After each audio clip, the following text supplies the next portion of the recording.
Hi എല്ലാവർക്കും gone blog 6ലേക്ക് സ്വാഗതം. ഇന്ന് നമുക്ക് നല്ല നെയ്മീൻ കിട്ടിയിട്ടുണ്ട്. അപ്പം അത് വെച്ച് ഒരു അടിപൊളി മീൻകറി ഉണ്ടാക്കാം. അപ്പം ആദ്യം ഞാനിതൊന്ന് കഴുകിയെടുക്കട്ടെ.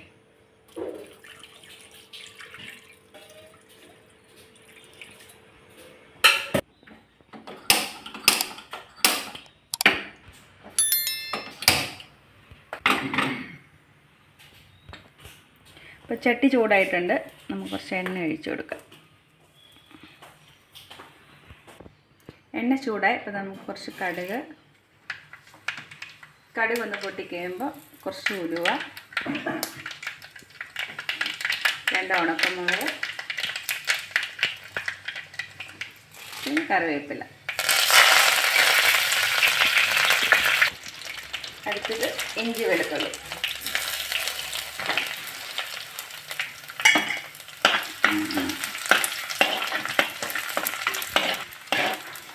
ഒന്ന് ചെറുതായിട്ട് മൂത്ത് വന്നോടം വരെ ഒന്ന് ഇളക്കി കൊടുത്തു. ഇത് അടുത്ത കുറച്ച് സവോളയും ഉള്ളി.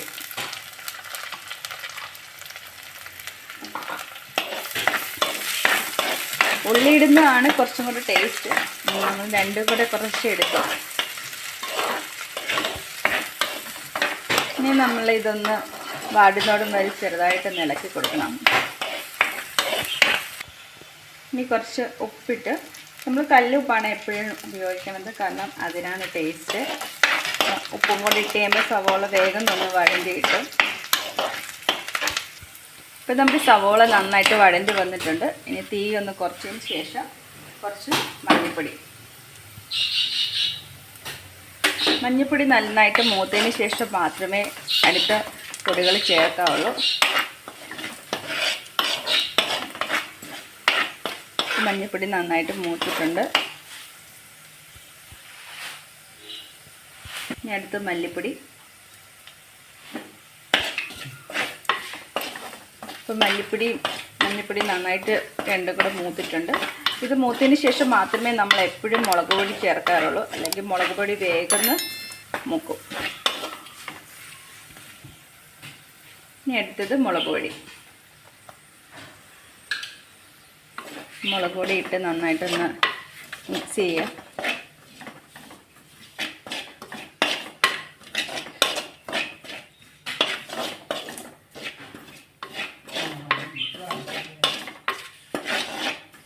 മുളക് പൊടി നമ്മൾ അധികം കരിഞ്ഞു പോകാതെ നന്നായിട്ട് ഇളക്കി കൊടുക്കണം. മുളക് പൊടി നന്നായിട്ട് മൂത്ത് വന്നിട്ടുണ്ട്. ഇനി നമുക്ക് കുറച്ച് തക്കാളിയുടെ പേസ്റ്റ് ചേർക്കാം. ഇത് ഓപ്ഷനാണ്. വേണ്ടവർക്ക് തക്കാളിയുടെ പേസ്റ്റ് ചേർത്താൽ മതി. തക്കാളിയുടെ പേസ്റ്റ് ചേർത്ത് കഴിഞ്ഞാൽ കറിക്ക് കുറച്ചും കൂടെ നല്ലൊരു കൊഴുപ്പൊക്കെ കിട്ടും. അല്ലാത്തവർക്ക് കുടംപുളി മാത്രം ചേർത്താൽ മതിയാവും. അപ്പോൾ തക്കാളി ഇട്ടതിന് ശേഷം നമ്മൾ ചെറുതായിട്ടൊന്ന് ഇളക്കി കൊടുക്കണം. എന്നാലേ തക്കാളിയുടെ പുളിപ്പും പച്ചപ്പൊക്കെ. ഇപ്പോൾ തക്കാളി നല്ലപോലെ സോട്ടായി അതിൻ്റെ ആ പുളിയും പച്ചപ്പൊക്കെ ഒന്ന് മാറിയിട്ടുണ്ട്. ഇനി നമുക്ക് നേരത്തെ എടുത്ത് വെച്ചേക്കണം കുടംപുളി വെള്ളം കൂടെ ചേർത്ത് കൊടുക്കാം. കുടംപുളി ഞാൻ നേരത്തെ തന്നെ വെള്ളത്തിലിട്ട് വെച്ചിട്ടുണ്ട്, അതിൻ്റെ പുളിയൊക്കെ ശരിക്കും ഇറങ്ങാൻ.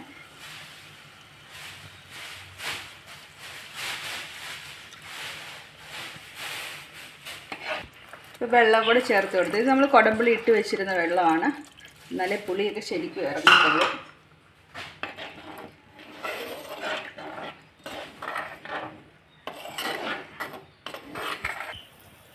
ഇപ്പം നമ്മുടെ ഗ്രേവി നന്നായിട്ട് തിളച്ച് നല്ല തിക്കായിട്ടുണ്ട്. ഇനി അതിലോട്ട് മീൻ കഷ്ണം ഇട്ട് കൊടുക്കാം.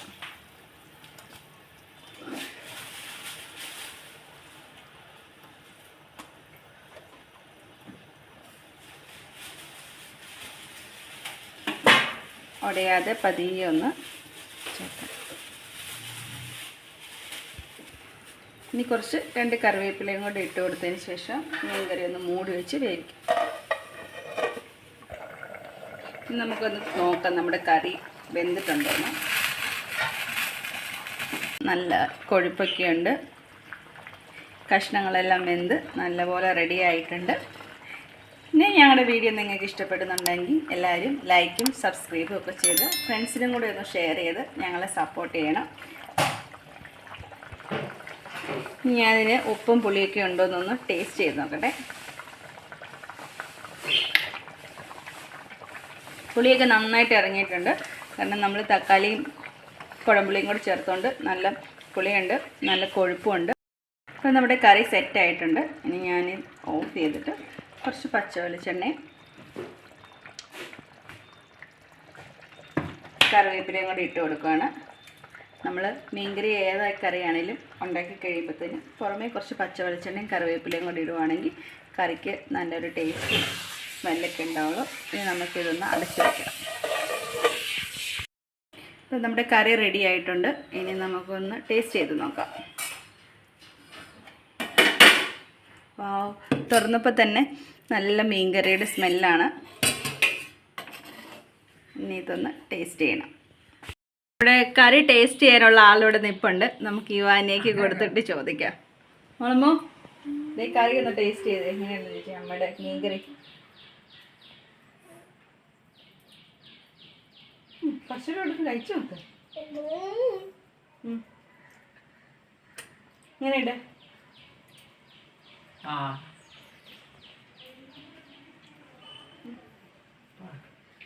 എങ്ങനെയുണ്ട്? അടിപൊളി. അടിപൊളി ടേസ്റ്റ് ആണോ? അപ്പോൾ എല്ലാവർക്കും ഇഷ്ടപ്പെട്ടെങ്കിൽ ലൈക്ക്